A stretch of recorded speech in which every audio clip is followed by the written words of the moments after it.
Buenos días, soy Emilio Gonzalo, antiguo director del Salón del Cómic de Madrid. Actualmente soy el presidente de la Asociación Española Amigos del Cómic y también tengo el cargo de secretario general en la sectorial del cómic. Os vamos a hablar hoy de un cómic, un tebeo de Reino de Cordelia, súper interesante, que se sale un poco de la línea de cómic habitual o libro ilustrado. Creo que esto es un documento histórico que deberíamos de tener todos en nuestras colecciones. Horst Rosenthal hizo durante el año 40-42, estuvo en el campo de Gurs, hizo un cómic que se llamaba Mickey en Gurs. En él hace un desarrollo histórico y sobre todo satírico impresionante, nos muestra la vida en el campo. El Reino de Cordelia han hecho un trabajo excepcional de recuperación histórica y artística. Además, es un documento que todo el mundo debería de observar desde esa distancia que tenemos ahora de los hechos ocurridos hace ya, dentro de poco cumpliremos casi 80-90 años, del terrible Holocausto. Él lo maneja de una manera increíble. Fue un ilustrador que murió muy joven, por supuesto, porque estuvo en el campo de Gurs, exiliado en Francia, controlado por los gendarmes franceses siempre, porque esto es algo que parece que los franceses fueron siempre estupendos y han tenido sus cositas. El campo nunca estuvo controlado estaba tutelado y controlado por la gendarmería francesa, aunque era un campo de concentración nazi. El autor lo pasó realmente mal, pero combatía todo esto con unos dibujos del ratón Mickey que había sido creado por Walt Disney, evidentemente, y en la propia portada él hace una aclaración muy curiosa, que es publicado sin el permiso de Walt Disney, ¿no? Me parece que ahí empieza la socarronería que tuvo este hombre durante toda la trayectoria que estuvo en el campo, ¿no? Se divide en tres partes el libro. En la primera parte, Mickey en Gurs, ya desde el inicio es un gendarme francés que le pregunta que quién es, de dónde viene, quién es su padre, dónde ha nacido.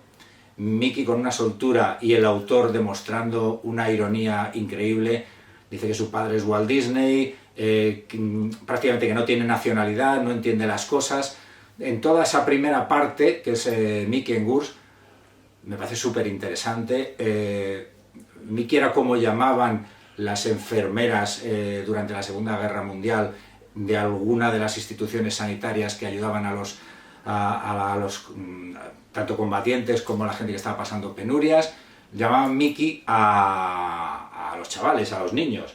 Y entonces el autor posiciona a Mickey, que era un personaje de libertad y de humor y de simpatía, que en Estados Unidos tenía muchísimo éxito y ya lo tenía en Europa, de hecho lo prohibieron los nazis. El autor se traslada el personaje al campo de concentración y nos va dando una muestra de qué es lo que ocurre, cómo funciona. Esa primera parte tampoco os voy a contar absolutamente todo, porque lo que tenéis que hacer es comprar el libro y disfrutar el libro. Muchos de vosotros ya lo habéis comprado y creo que deberíais de estar en todas vuestras librerías. Luego tiene una segunda parte que además está muy marcada por la línea clara, que en aquellos momentos estaba empezando a funcionar, estilo de Tintín, lo que hacía Hergé, que es una especie de la rutina diaria de uno de los confinados en el campo de Gurs, ¿no?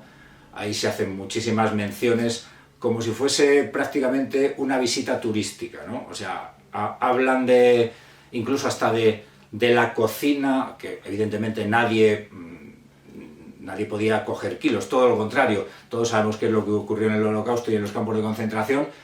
Hace bromas y chascarrillos sobre el tema de que gracias a la cocina tendrás una dieta más o menos especial.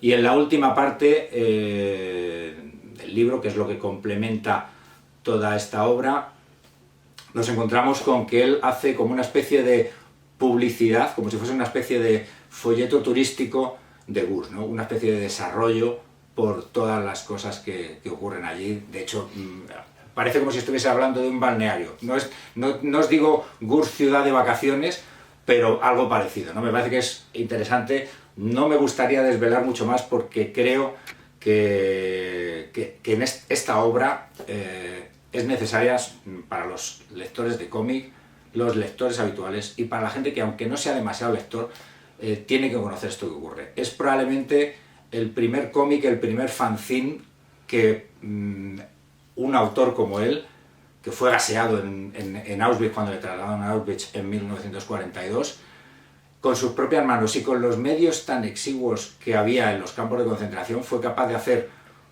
un pequeño cómic en tamaño A4, digo A4, A5, era muy pequeño, hecho por él, cosido el lomo por él, troquelado la portada, porque al final lo que sí le sobraba era imaginación y capacidad artística, troquelada la portada de cartón para que se viese la primera imagen de Mickey que estaba abajo, ¿no? Entonces luego la sorpresa era cuando abrías, veías ya un gran dibujo de Mickey Mouse.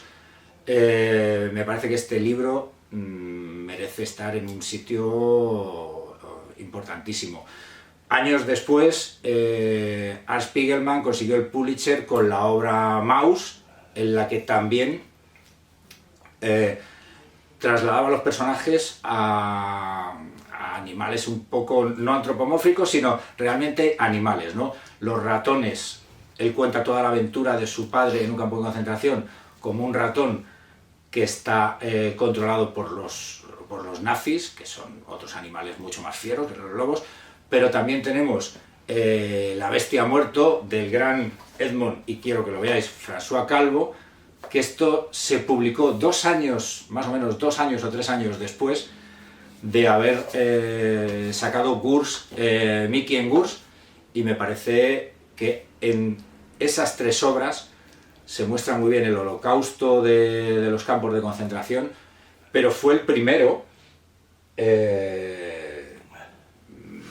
Mickey en Gurs, el que utilizó animales y el humor para contar lo que estaba ocurriendo en el campo de concentración. No os lo podéis perder y no quiero alargarme mucho más porque podría estar horas hablando de este tema, pero vamos a dejarlo aquí. Y si no habéis comprado el libro, compradle porque es muy interesante.